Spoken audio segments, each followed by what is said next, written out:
I think it finally happened, guys. At long last, Nokk is finally a decent operator. You guys may have noticed just the other day that Rainbow Six Siege received a patch update, and one of the more significant changes with it is that her primary, the FMG9, saw a damage increase from 30 damage up close up to 34. One of the biggest issues with Nokk ever since she was first introduced is that while her gadget is amazing, being invisible to cameras and also having a stealthier or more quiet footstep when you're roaming around is going to be incredibly valuable. But because she never had a weapon to actually back it up, if you ever got into an engagement with someone, you always felt like you were just kind of throwing marshmallows at them, it always put her at a significant disadvantage. With this update though, that no longer seems to be the case. Now admittedly, the damage output of the FMG is still not as high as some of the other options available to the offensive operators. You are still using a defensive weapon at the end of the day. It's not going to be able to melt someone like the F2, or if you're playing as Ashe, for example. But that doesn't take away from the fact that it is so much better than it was before. I have been having a ton of fun with Nokk lately. I don't know if that's just simply because people don't know how to work around her just yet, or if they're still getting comfortable with these changes, but it finally felt like she was in a much better place. Now, I'm not going to go out on a limb and say that she's all of a sudden going to be one of the best options available to the offensive team, because I just don't think that's going to be true. She still has all of those weaknesses that she had before with her gadget. If you come across basically any obstacle, you're pretty much out of luck. It could be barbed wire, a goo, mine, it could be a barricade. Anything that requires you to essentially make noise, you're going to lose that stealth advantage that she has. And that's still present here. But the fact that if you do make some noise, all of a sudden you're going to be able to retaliate with something that is actually halfway decent now, that is making all the difference. One thing that has been a bit of an unexpected buff with her though, is that for the longest time, if you did activate her gadget, her aim down sight speed is incredibly fast. You guys may have also noticed that with this update, that the aim down sight speeds of basically every single one of the weapons in the game has been slightly increased. This has kind of slowed things down a little bit. And so if you're someone who likes to play ultra aggressive and just run into the room and rely on your aim and aim down sight really quickly, this most recent update is going to make that a bit more difficult. But one of the great things about Nokk is that because her gadget allows her to aim down sight so much faster, if you do want to have that kind of playstyle, you are going to find it with her. In general though, all I can say is that if you've been ignoring Nokk because you found her to be underwhelming, give her another try. It might take some time to get used to her playstyle. It is a bit different compared to a lot of the other operators of the game. She does have weaknesses. She doesn't have like flashes or nades to be able to deal with obstacles. But if you play her well with this damage increase, I think you're going to get a lot more enjoyment out of her. This also extends on over to Smoke, and I think it's made him a lot more compelling, especially for players that just did not enjoy his previous setup. Smoke for the longest time has been one of the better operators on defense because of his ability to slow down the progress of the offensive team or just outright stop plants entirely and win the round for your team. But the thing is that you needed to be good with that SMG-11 and the Shoddy. If you struggled with either of them, you probably weren't going to get the most out of Smoke. And so with this update, the FMG is finally going to be a viable option. This is something that I wish that Ubisoft would try to do more of in Siege.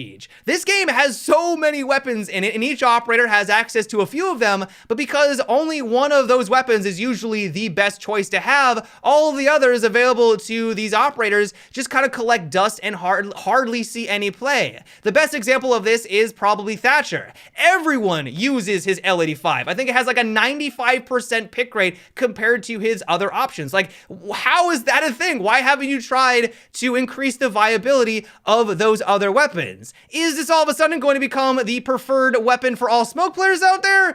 It's hard to say. One of the things that made him so strong before was because of his versatility. You could use the Shoddy to obviously take people out up close, but also open up holes in walls and make rotation holes. And then if things get at a distance, you can just switch on over to his SMG-11, which has one of the highest RPMs in the game, which is a highly desirable stat. But if you're someone like me, who has always struggled with that combination, especially the Shoddies in Siege, I don't know what it is. Sometimes they work great. I one-shot everyone that I come across, and other times it feels like like I have to put 20 into someone to drop them. That inconsistency I find to be very frustrating. And so if you'd rather use something that, in my opinion, is now much more reliable, you might want to take a look at the FMG9. The one operator that I had to try out, though, with this most recent patch was Ying. If you're not aware, what they did with her is that they made her Candela a lot more consistent. One great quality of life improvement is that now the Candela itself has a white outline around the gadget itself. And so before, one of the biggest issues I had with Ying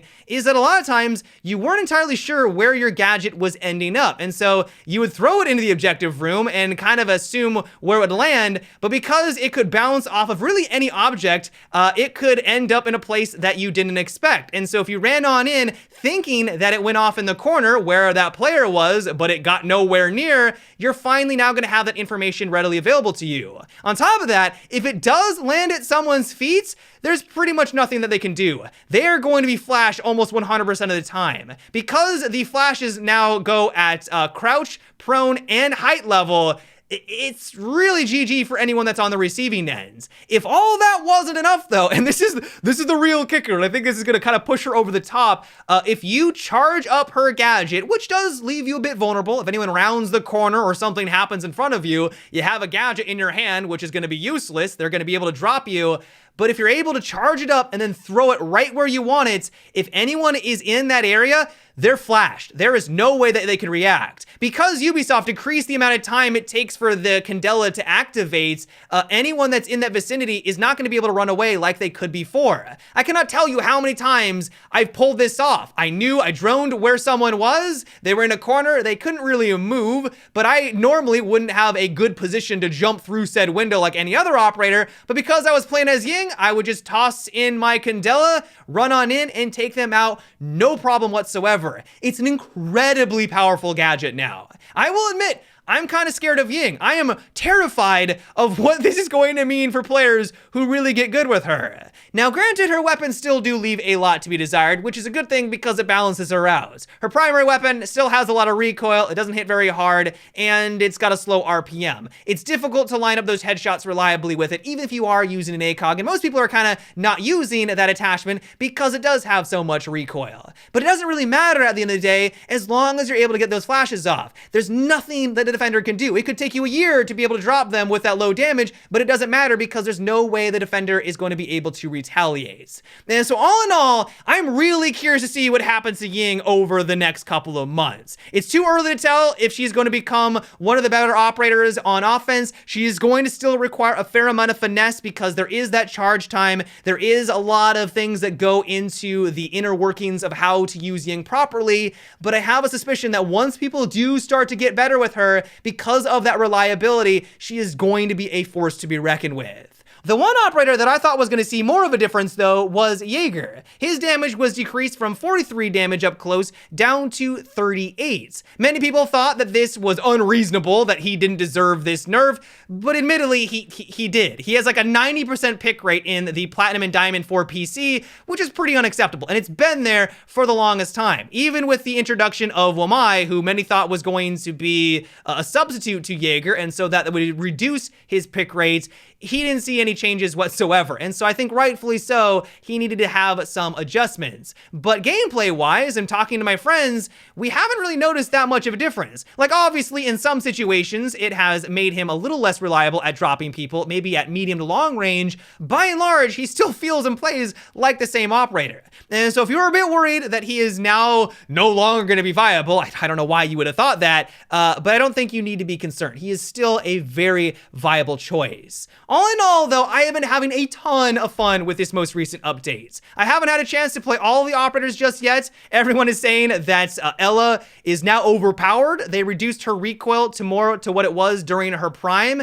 Many people are scratching their head as to why they would do so, because she was overpowered back in the day, but only time will tell. As for like Nokk, Smoke, and Ying, though, it has been a breath of fresh air. I've always wanted to play these operators more, but their inconsistencies has been something that has been holding me back, and that seems to be something that Ubisoft has fixed. But yeah, guys, that has been it for today's short little update. I hope you enjoyed. If you're someone who is wondering where my best and worst offensive operator tier list video is, I'm still working on it. I was not expecting these patch notes to come out when they did, and it's kind of shaken things up. I'm now going to have to reevaluate where I want to put operators like Ying, Finka, and Nokk into the equation, and so you're going to have to give me a bit more time. It should only take a couple more days, but I wanted to give you guys a brief little update as to why it's taking me so long.